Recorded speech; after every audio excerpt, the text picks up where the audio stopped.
spiritual. We can add that in.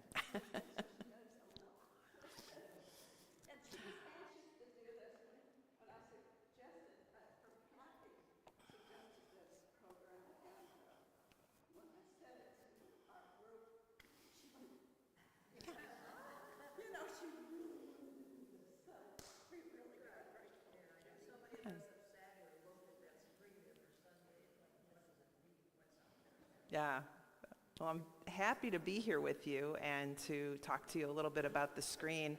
And in just talking to Sue, I know that many of you have experiences in this church that I have not had from years ago. So I would love to hear what you know also as we go through it. Sue is just talking about the original architecture behind the screen and where the organ sat. And that's something I either never experienced, or maybe I was here and I just never looked back there. And the choir was back there, right. And that's actually a big part of why it was, that's why the screen is there, is to keep the choir a little bit hidden. I'm going to show you some things as we go through this. And it's funny the way that it's written in the early articles. I'm jumping out of place here a little bit, but I'll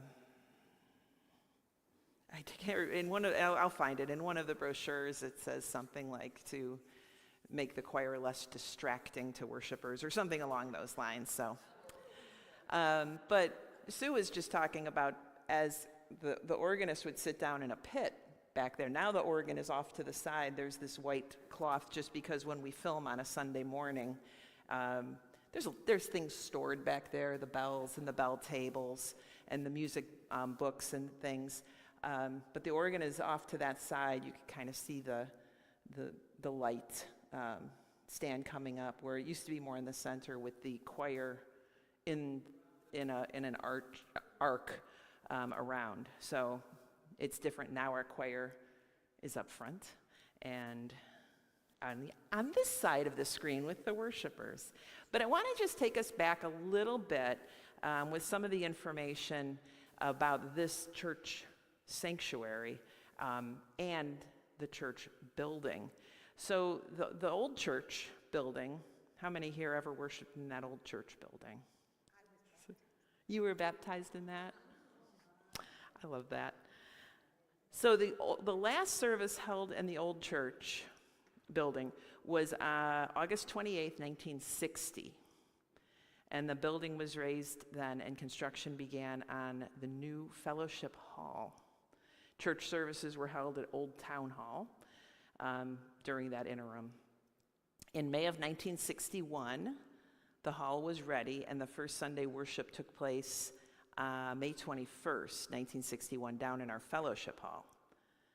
In September of that year, they started the third and final phase. So the first phase was the classrooms where the preschool meets, and then the fellowship hall area, and then they went from there. So this church was built in 3 phases, with the sanctuary being part of the last phase. That was the sanctuary, the parlor, the classrooms, and the bell tower. And this was part of what was interesting to me with this screen. The architect, Otto Spieth, met with Eleanor Anderson to review the sanctuary plans and chancel plans, and she asked the committee to consider going back to the drawing board and changing how they did it so that the choir wouldn't be split. And so they did, and they created this whole choir area back behind, and then wanted to put this screen up so that with how you adjusted the lights, the choir could either be hidden or they could be visible. And one of the newspaper articles that we have in our history is from June of 1965, and the title, it shows a picture of the chancel screen with the choir, and the lights are on behind like they are right now, and you can see the choir, and then the lights are turned off and they're on out here, and it says, "Now you see them, now you don't." And it literally says EM, now you see them, now you don't. So, kind of cute. But that was the purpose of the screen going up. And the architect was looking at this giant screen and said, "Whew, we should do something with that to make it a little bit more artistic." And so they looked around, they went to the committee, a Methodist committee was formed, and they went and they looked at the work of different artists. And so they eventually hired Willard Combs, here he is, to do the work. Now he was, and we're going to see some of his work. This is one of his murals. He was a muralist in one aspect of his life. Try as I might, I cannot find any of his work, and we're going to see some of his paintings that are in frames. Those still exist. But because his murals were painted on walls in buildings that no longer exist, we have one of, this is a really special piece. So this is a mural he painted in the East Side County Clinic, which I'm open to hear about because Google doesn't know what that is. All I get is Cleveland Clinic East Side. Cleveland Clinic East Side. I don't know where it is. I don't know what building it was in, but it was a mural, and I cannot explain to you the mole wearing an outfit, or no, the walrus in an outfit and a giant lobster pinching his own nose. I don't know. I wish I had more. I wish I had something on that one for you, but I don't. All right, what else do we have?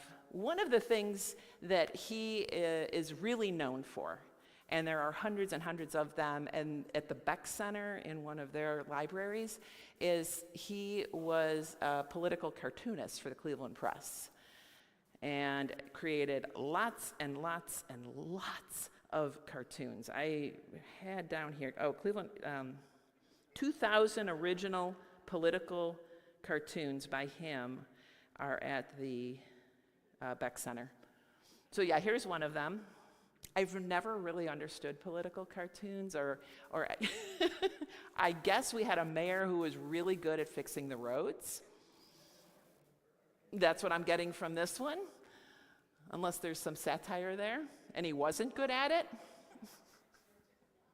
So that's one. One of the things that was a subject that he was most known for, since he was cartooning during the war, was this idea of selling the war bonds and promoting that. And so this is one of his political cartoons about the Red Cross and contributing to that, and food being sent to our troops. And we have a third one. And this is about planting a victory garden. And if you want to have good vegetables, start your victory garden now. And the little dog running alongside, I don't know if you can see what he says. He says, "There's no quarantine against kohlrabi, plant them."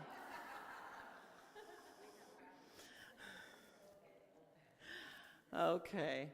He also painted portraits, and this is a photograph. So the painting itself is in color, but this is a black and white photograph of his wife that he painted. They met in art school. They were both students there, and then he got a scholarship to go over to London and study art, and she went with him, and they got married there. And then when they came back, she dropped out of art school, although she stayed very active in almost more like a crafting type of avenue. But she was a good weaver, and she actually modeled for art. And so this next picture is outside of St. Luke's Hospital. She's the nurse. So his first wife, she died quite young, but his first wife was the model there. When she left art school, she went to nursing school, and she was a nurse for a number of years. But then, like I said, she passed away. So that is something she modeled for outside of St. Luke's. Another portrait that he painted, and it's really, really interesting to read some of the articles and things that are online right now about the Cleveland art scene. And this is not his wife, but this is another prominent Cleveland painter. Kay Dorn Cass was her name. And he painted her, and I'm sure that painting is still out and about somewhere. But what's really interesting to see is these different Cleveland artists who really settled into Cleveland and were part of the art scene, and all that they did. And some of those articles talk about illustrations and cartooning, and also the greeting card industry, which we know we still have our American greetings. So he dabbled in watercolor. So this next painting is a watercolor that he did. I found this, and I didn't sign up and get myself an account, but it's on an auction site right now. So his art is still kind of out there, and it's beautiful. I really like that one. So we may want to consider having a second Willard Combs art piece here in our church maybe someday. Okay, now I'm going to quiz you all because I sure would like to know where this is. It's where it's posted online. It just says unknown location. That's a picture of him when he was a little bit older. But not only did he work in stained glass and metal and cartooning and watercolor and other paint mediums, but he was also a stone sculptor doing stone relief. He was just a multi-talented artist. While he worked for the Cleveland Press for all those years as a political cartoonist, he also held a second job at the Cleveland School of Art, and he was a teacher there. So yeah, if anybody knows where this is, let me know, because I want to go see it. Hopefully this still exists. All right. This is another photo of his, or a photo of a painting of his called Valley Evening that he painted in 1953. And then this one is really interesting to me. So this is a 36-foot tall painting of Mary, Our Lady of Fatima. What we know of it, the way it's written, it says that he and his assistant, he's on your right, he and his assistant are putting the final touches of paint on the 36-foot tall statue, Our Lady of Fatima, which will be erected as a backdrop to the temporary altar at Old Brown Stadium for the Holy Name Society's Holy Hour Sunday night. I'm hoping he didn't paint this for an hour, to be used for an hour. I'm guessing it was painted, moved, put up, and then moved again and put somewhere different. But there's just no information about it online as to where it would have gone. But it's really beautiful.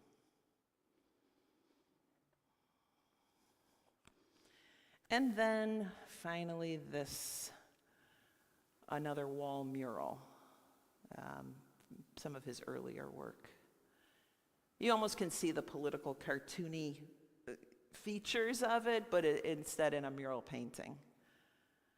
So that's a little bit of the other work that he's done. There are many other things. He produced a lot of work. But we're here today to talk about one bit of work he did in particular. And Sue was also sharing with me, which I didn't know, the very first worship service that happened in here, that in the beginning, the pews did not arrive yet. And so there was chairs that were set up for the worship service. But what Sue was telling me that I didn't know is that the rectangles were up, right? The screen itself was up. And he had tables set out here where he was forming and laying out how it was going to go up onto the screen, which really would have been something to see. And we don't have any pictures in our archives of the process, which would have also really been something to see. So, as you said, Kathy, in the beginning, we sit here every Sunday and we look at it and we notice things about it. He said very, very specifically that when he was creating this, it was to be something that unfolded for worshipers over time, that they learned maybe a little bit about it year by year, and that it wasn't something that all at once they were going to see it once and take it in. So, of course, as you look at it, you'll see the 5 figures. The one in the center needs no introduction. This is based on the scripture, I am the vine and you are the branches, from John's Gospel. So all of the vines are coming from Jesus and going out and incorporating all of these glass discs and the 4 men on either side, or the 2 and 2 men on either side of him. So who are they? I'm just going to kind of mention them because they each have their own glass disc as well. So, well, let's quiz you. Who knows to our left of Jesus? Anybody have any idea who that one is? It's a good guess. It's Jesus' favorite.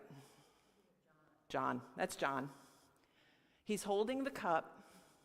His icon, or his disc, is this one, also the cup. That comes from the scripture, or I never can remember my, Mark, chapter 10, verse 38, when John and James ask Jesus to be, at his right hand in heaven. And he says, you don't know what you are asking. Can you drink the cup I drink, or be baptized with the baptism I am baptized with? And they're like, yeah. Which, as we read it today, realizing they just did not know what was to come for Jesus. But John was the disciple that was at the foot of the cross in one of the Gospels. And Jesus said to him, to take care of Mary, his mother. So that's what we know of John, amongst other things. He was one of the really often named disciples. Okay, speaking of often named disciples, what about this guy? That's not a flag he's holding, it's a key. It's Peter. So in, I didn't write it down. When Jesus calls him, he changes his name from Simon to Peter, and he says, you are the rock and kind of the keeper of the kingdom's keys. His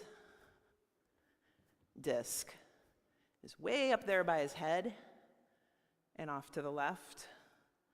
Can you tell what that's a symbol of?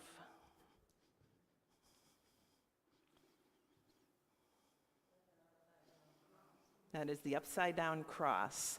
And there is nothing in the Bible that tells us that Peter was martyred in that way. The upside-down cross is a tradition. It's a belief that is held through time.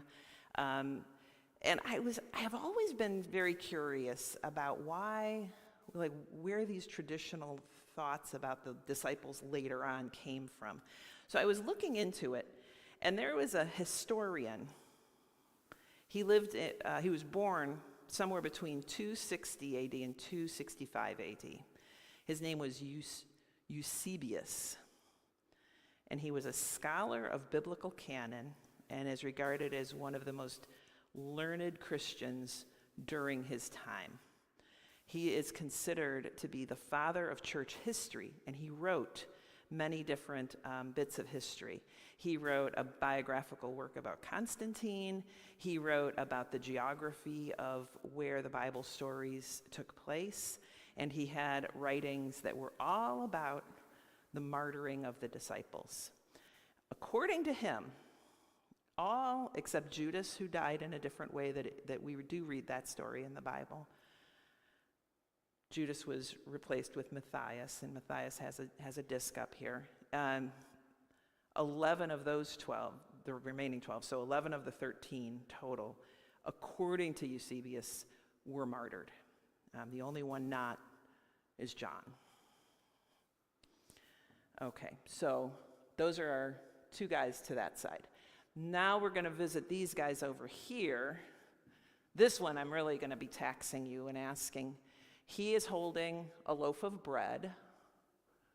It takes us back to the feeding of the 5,000.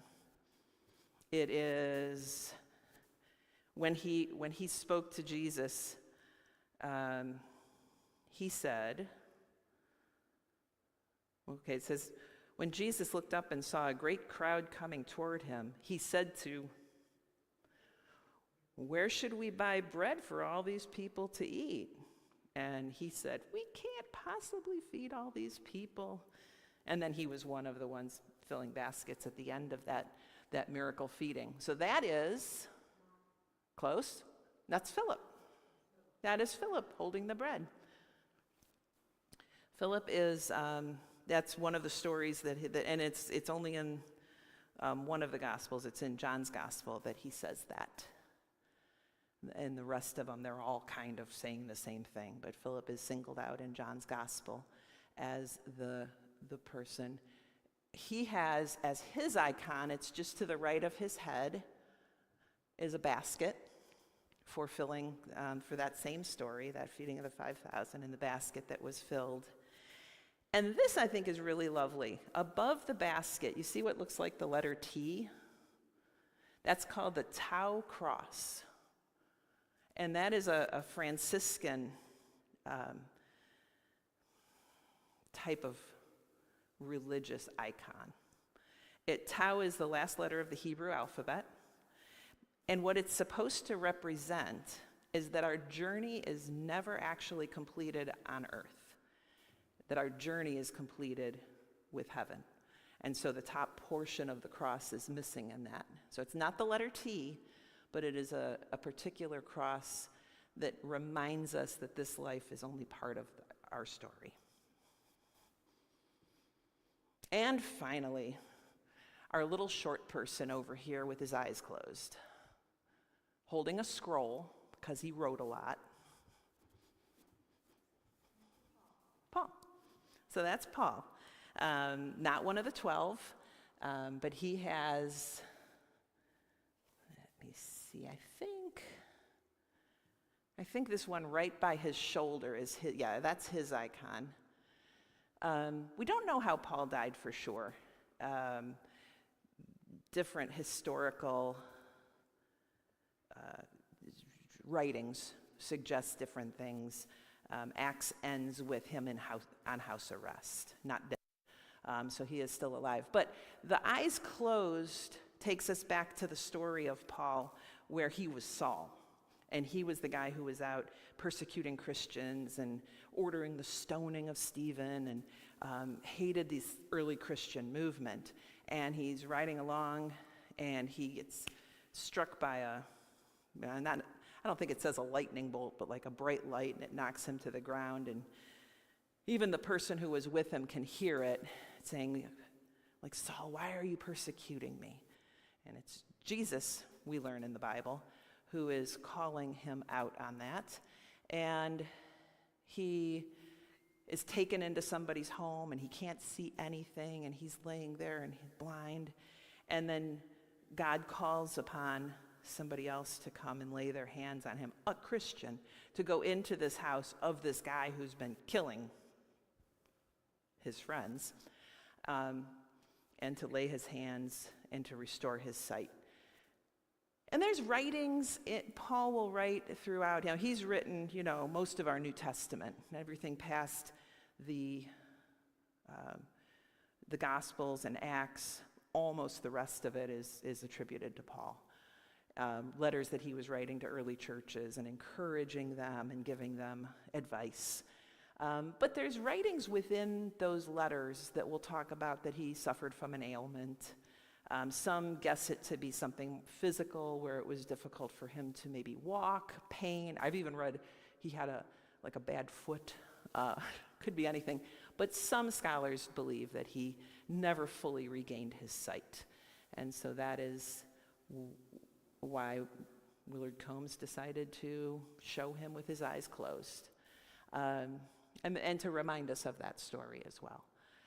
And so his icon or his emblem to his left, our right, is the sword, because they do believe he may have been murdered, but they don't know how, and they don't know if he actually was, but the sword would indicate that he was.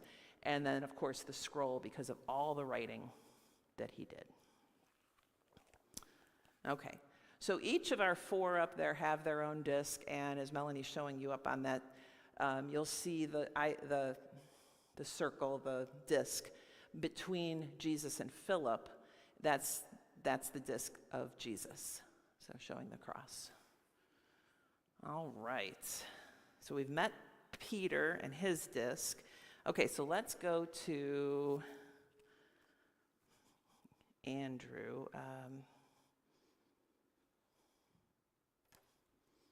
There we go. Okay, so Andrew is this one down here. We're going to kind of, sort of, go left to right with them. So this is Andrew here. Andrew was Peter's brother. According to Matthew, he was one of the first disciples to be called. And he was not only the first to be called, but he was the first in that Matthew's gospel to claim Jesus to be the Messiah. According to John's gospel, before being a follower of Jesus, Andrew was a disciple of John the Baptist. Tradition, again, not in the Bible, but writings that happened very, very early, historical types of writings, tell us that he spread the ministry to regions around the Black Sea. And his symbol is also in some forms a cross, and suggests that he was martyred.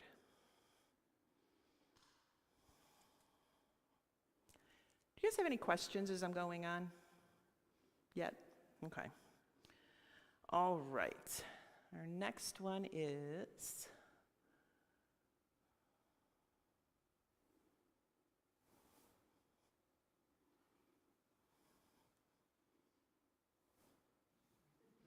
Did you do it? Oh, it doesn't matter. I was just going to go in whatever order they were in. James, I guess, the greater.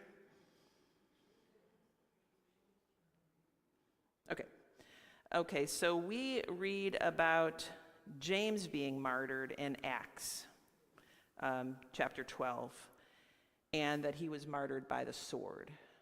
So this is right here, right next to him. Right next to Andrew.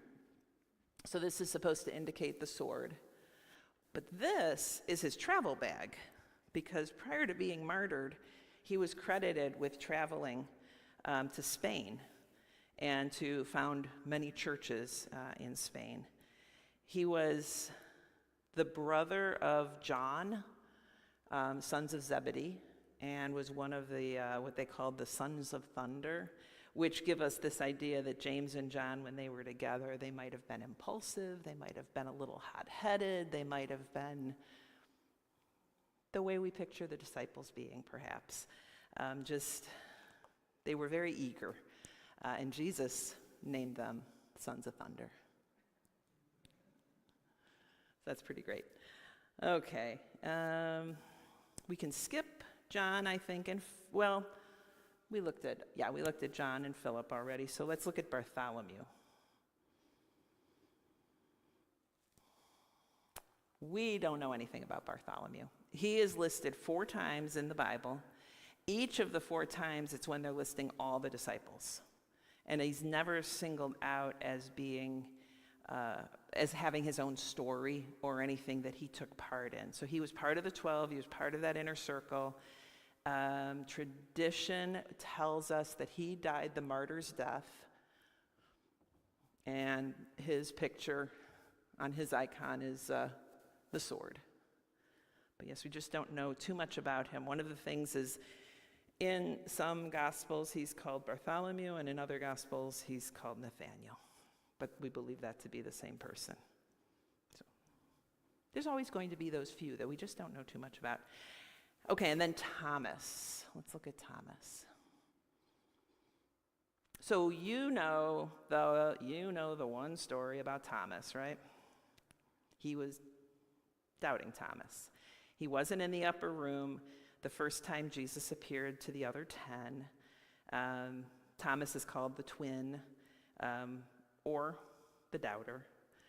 I always that bothers me. Just has nothing to do with his icon or anything like that, because he didn't even really indicate any kind of doubting within this icon.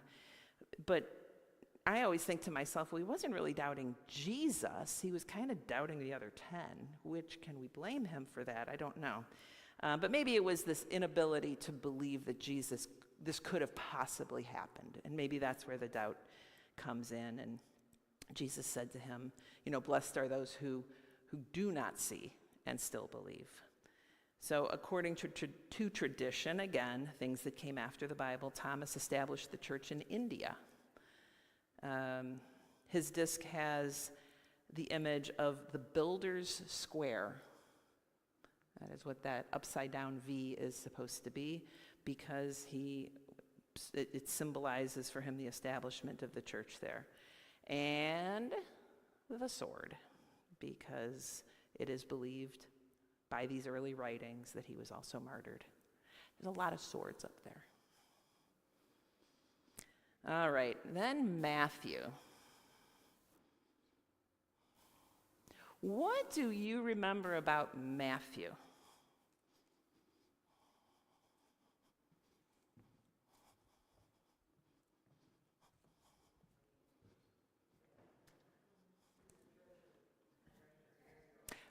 Matthew wasn't the treasurer, but he dealt with money before following Jesus, because he was the tax collector. So he's, Mr. Moneybags, I guess, is up there. The Moneybags are to remind us of the very comfortable life that he led prior to following Jesus. Comfortable money-wise. He was not comfortable spiritually. And he left that kind of life to follow Jesus.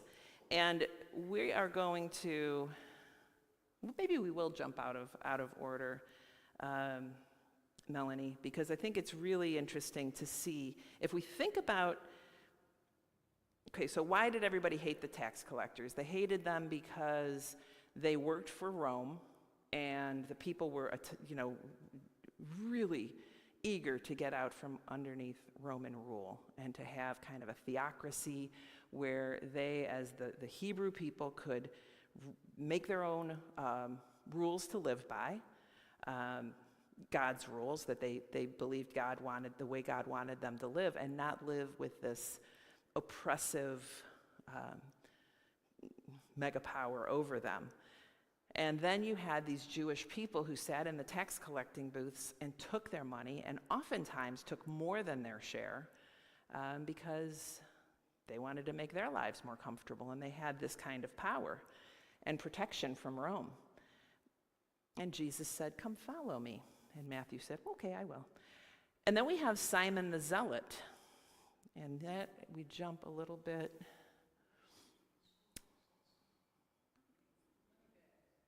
Well, that was Matthew. We're going to go to Simon yet. The Zealot. I don't know.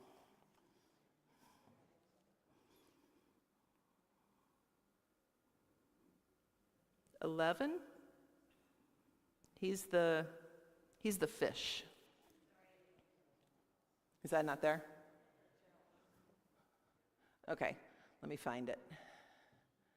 The fish. Here's the fish. So this is Simon the Zealot. And zealots, well, they really wanted Rome gone. They trained as warriors. They planned overthrows. They sometimes almost rioted in order to maintain Jewish power, or to try to regain Jewish power and do away with Rome. So you have somebody who was so against Rome, and you had somebody who was collecting funds to continue to fund Rome. And Jesus said, we can get along. And you can imagine, in your mind, try to think about that kind of community of these 12. You know, sometimes we read these stories, and especially when you read Mark, and Mark has this tendency to be like, and they just didn't get it, and they just didn't get it. Jesus talked, you know, to this day, 2,000 years later, with lots of people writing about what Jesus said, we're still like, what exactly did he mean with that story? Or we still, you know, wonder and question and try to like dig into the deeper meaning. These guys were getting it really fast. They were needing to take the message out, and they were needing to figure out a way to get along with each other. And I think when I think of Matthew and I think of Simon, those are the two, to me, that are just such at opposite ends of the spectrum of political life. So the fish, Willard Combs, I guess, decided not to focus on him being a zealot, but he decided to focus on him being a fisher of men after he gave up that life. Mm-hmm. Who determined what the symbols would be when it called? I would think so. We don't have anything written that says specifically who did, but my guess is that he had some kind of ideas of the tradition. There may have been, I don't think anybody at this church, I don't think that was something that was decided here. I think he was given his creative freedom to decide. No, he was Catholic. Yeah. I'm only guessing that because a lot of the things that we see are very Catholic. And even these symbols, the Methodist Church has not held on, or it doesn't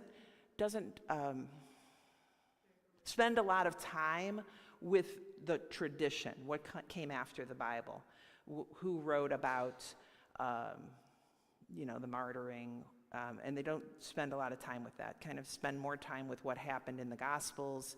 And the Catholic Church enjoys that rich history of what was written post the Bible as well, and feels that it adds to it.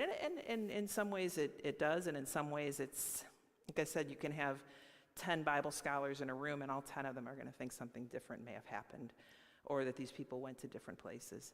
But there is going to be some history telling us where maybe a church was founded, or where the followers of Philip were. Even if Philip himself was martyred, he would have had people that he was then teaching after Jesus died, having students of his own that he would move on from. So that's a good question. Okay, this one, James the Lesser. I don't remember which his icon is. Let me just take a quick look. Okay, so we do not know much at all about James the Lesser. Some say he's the son of Alphaeus. Others say he's Jesus' brother.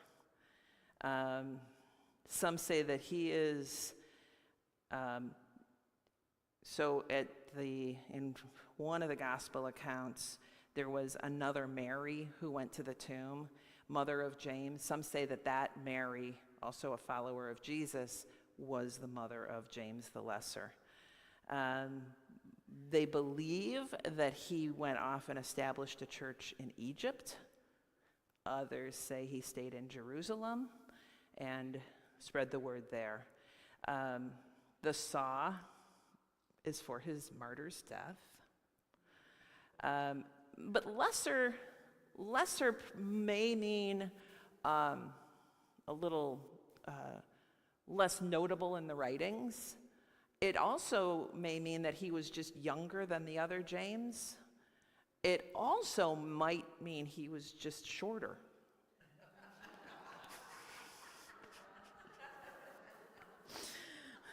Little lesser height, you know? Okay, Thaddeus now. He has the sailboats. I'm a-looking. Oh, okay. Oh, yeah, down here low. My eyes were all up there. So the sailboat right down low. It is believed that Thaddeus, sometimes called Jude, made many, many trips with Simon throughout the Mediterranean world. And some scholars claim that he was the brother of James the Lesser. So it might have been a really big family, or we just might get confused with names because they all have multiple names.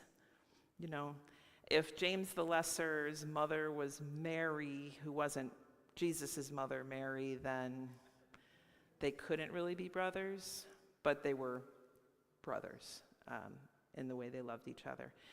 Thaddeus or Jude made many trips, and so he gets the sailboat. All right, now we get just one money bag.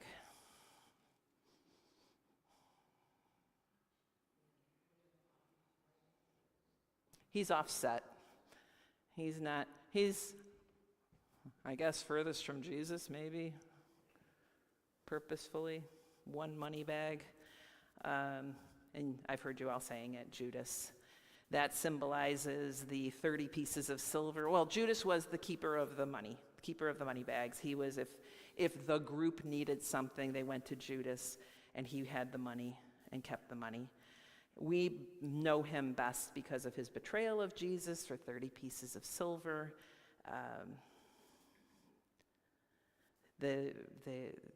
According to,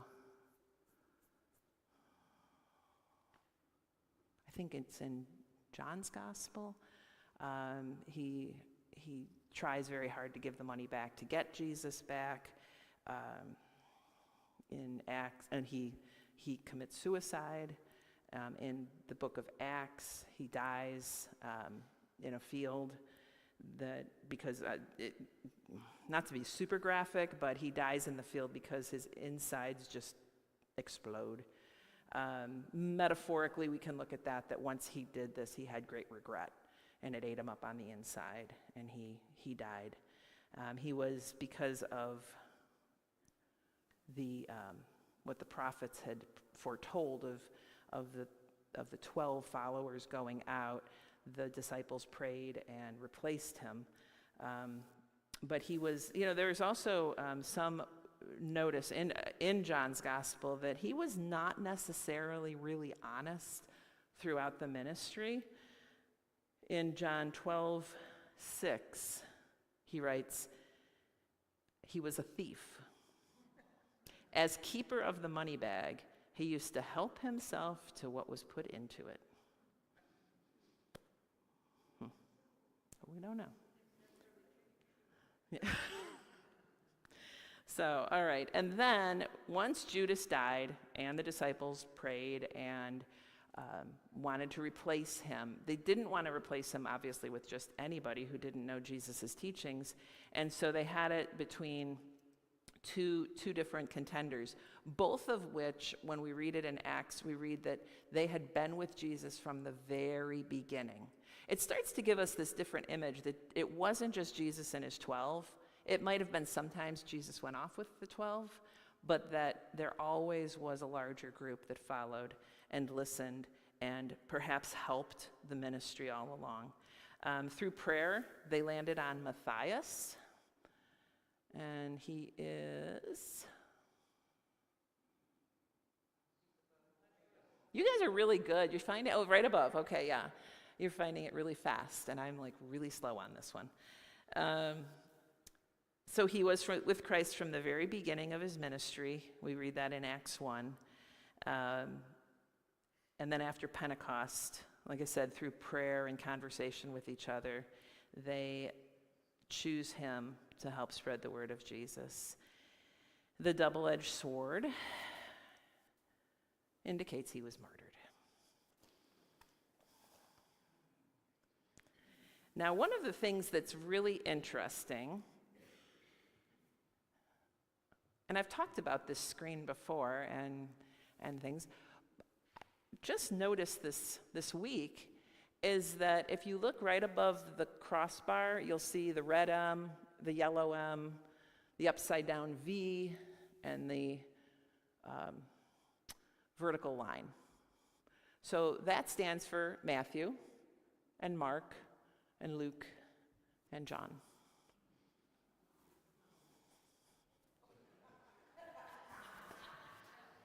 Not Michigan.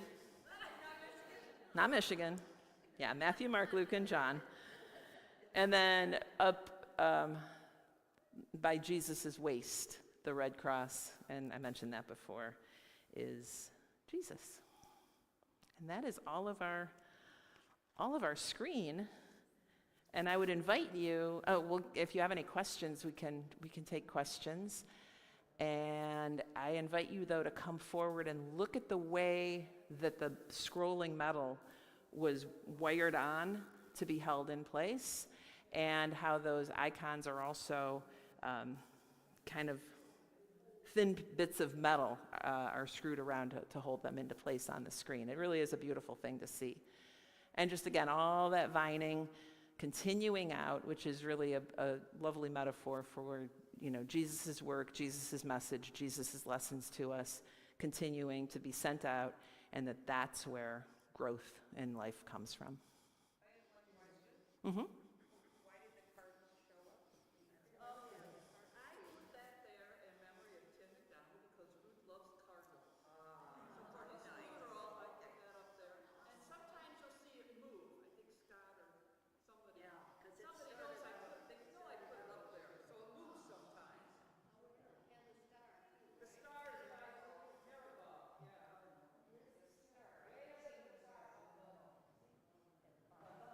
I usually sit and find the star, and I'm above Peter. Oh, I see it. I had the organ pipes blocking the light behind it. And I think that's a really lovely, the cardinal is a lovely addition, because I think for a lot of us, birds bring back this memory of people we've lost. And as we look at that screen and see that, and it was meant for Tim, but it really can be something we can all hold on to and just realize it's all, those people are part of our story.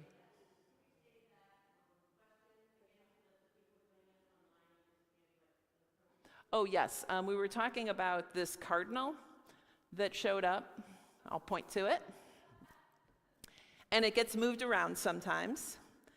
And Fran brought that in honor of Tim McDonald, because when he passed away, he loved birds, and it's a way that when Ruth sees cardinals, I'm guessing you think of him.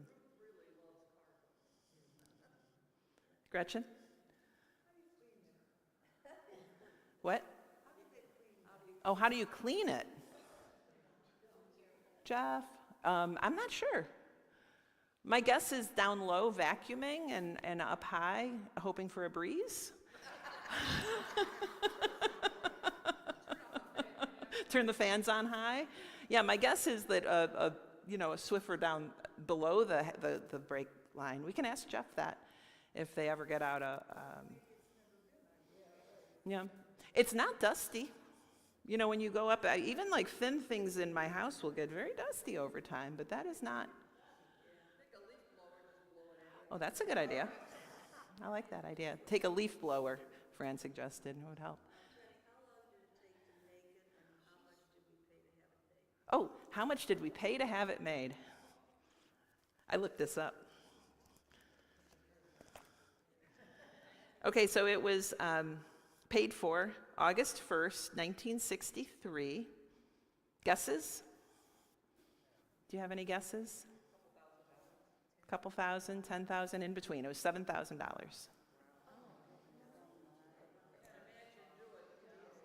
Can you imagine? Yeah.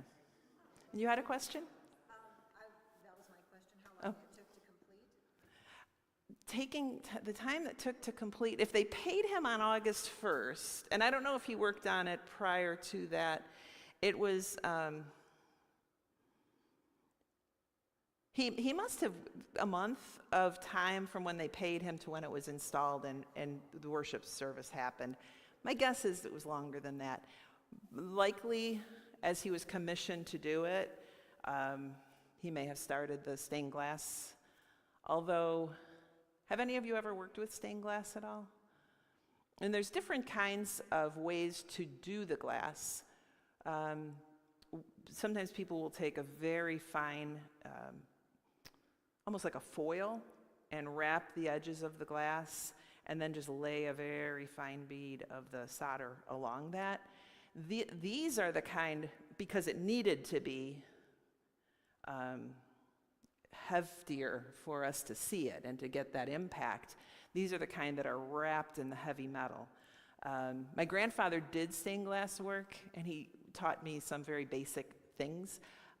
Those actually could kind of be knocked out quite quickly. They're not, if you're good at cutting glass, it's a matter of, creating the cuts with the tool and then wrapping them in the metal, laying them down together, and running those beads of solder along the seams, and then you'd be done. He made the whole thing ahead of time, and then they paid him when it was complete, and then he assembled it.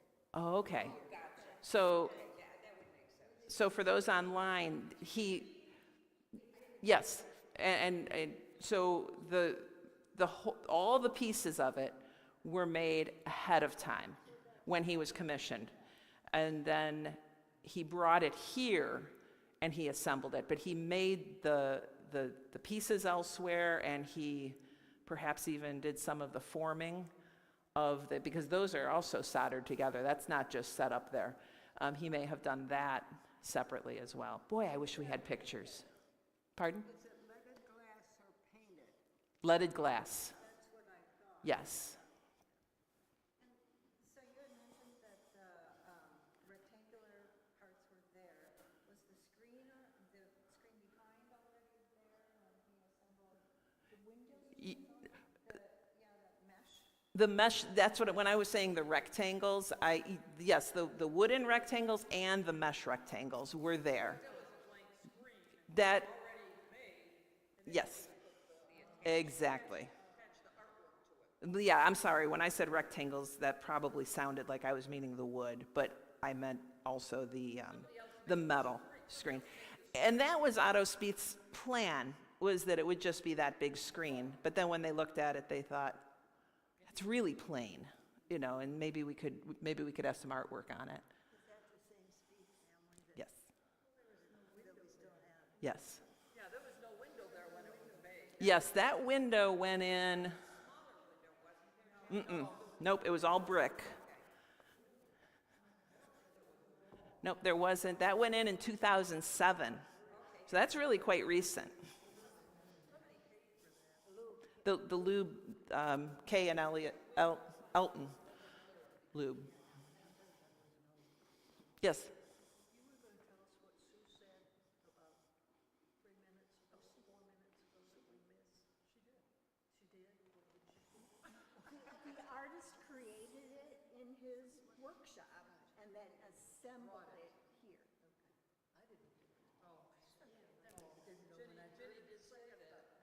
Yes, the pieces were designed and created elsewhere in his workshop or wherever he was able to do large work like that, brought here and then put up.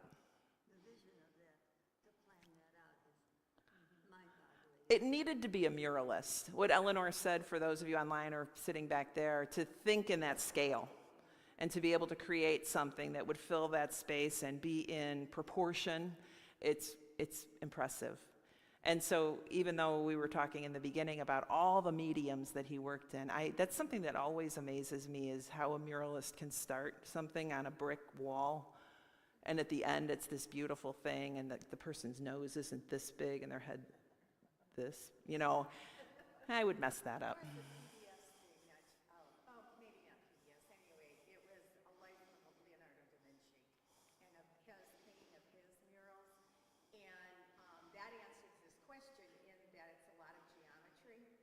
Oh, Standing away and getting close and standing away and getting close. That's how they can get it in perspective. okay. Very, very interesting. That is interesting. Nancy was just sharing about a documentary about Leonardo da Vinci and the geometry and the math that needs to go into creating a mural that is in perspective, proportion. That's interesting.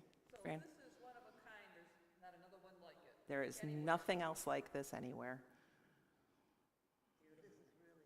What is the red M and the yellow M? What's Matthew and Mark. right? Okay. That's part of the vine. So Kathy asked about the leaves that are up there and the greening that we see. And not all of, there's not leaves everywhere, and some of the leaves don't have any green in them. That was just artistic choice, but it's the I am the vine and you are the branches. So that's the vining. Good question. Sharon?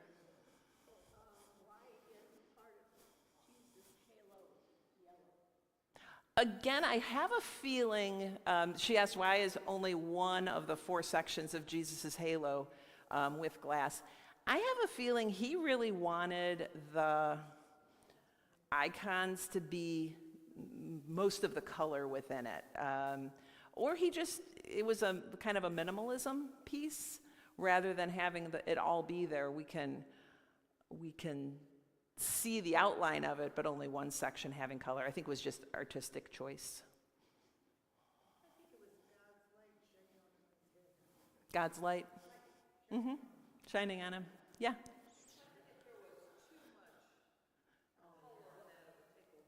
Yeah. Yeah.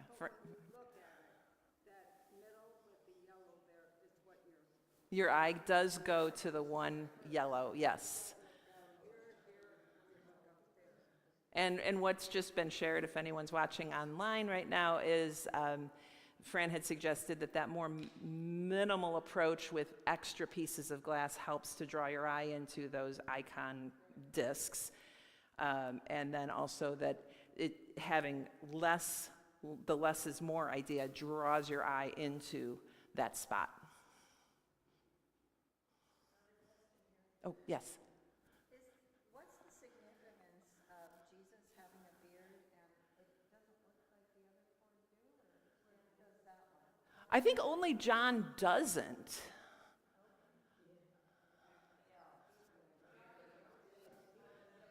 And I can't really tell with Paul. He might just have a rounded chin. The question was about beards. Some have, some don't.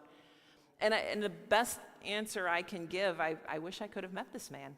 I wish they would have, today we would would video him and ask lots of questions and have his ideas and what he was thinking forever. But we don't. And I think it's just this, artists choose different things it's what is in their mind. It's what they're picturing. The other thing could be, in what we now call Orthodox or ultra-conservative Orthodox families, you have to grow a beard once you get married. I'm just throwing that out. Yeah. Some of it's a sign you're married, some of them weren't. Yeah. So Nancy brought up about Jewish tradition and perhaps the tradition, and I don't know, is that John was not married, therefore no beard. And Jesus wasn't married. Well, who knows? He spent 40 days in the wilderness. Shaving would have been a big trick back then, I bet. Thank you. And I was just going to say, let's give Melanie a big round for all she did and coming back when she's, usually with her dad on Thursdays, working from elsewhere. So, well, good. I'm so glad you were all here. It was a lot of fun to revisit all this information. We have lots of things upstairs in the 4th floor, lots of archives and pictures and things that if you're ever interested in taking a look at, you can definitely do that. There is a brochure. It's in my office. Would you all just stay put for a moment? I'm going to get it. Anthony had printed them all and I forgot to bring them down.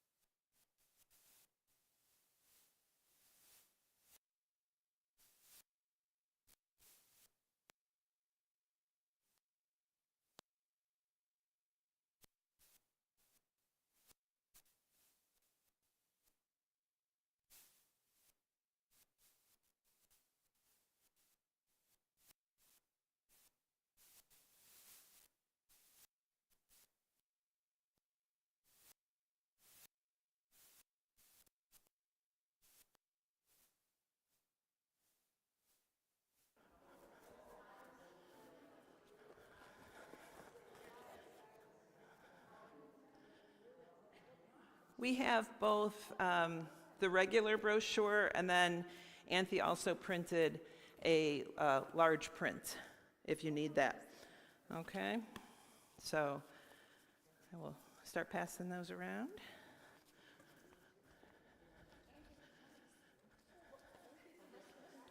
Large print, anybody? You want large print, Gretchen?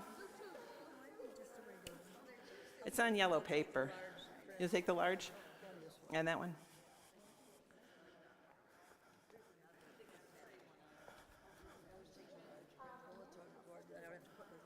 Yeah.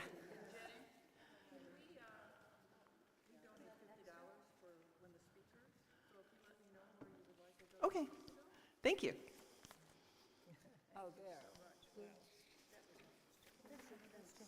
Just a regular one. Here are those things. I took 2 out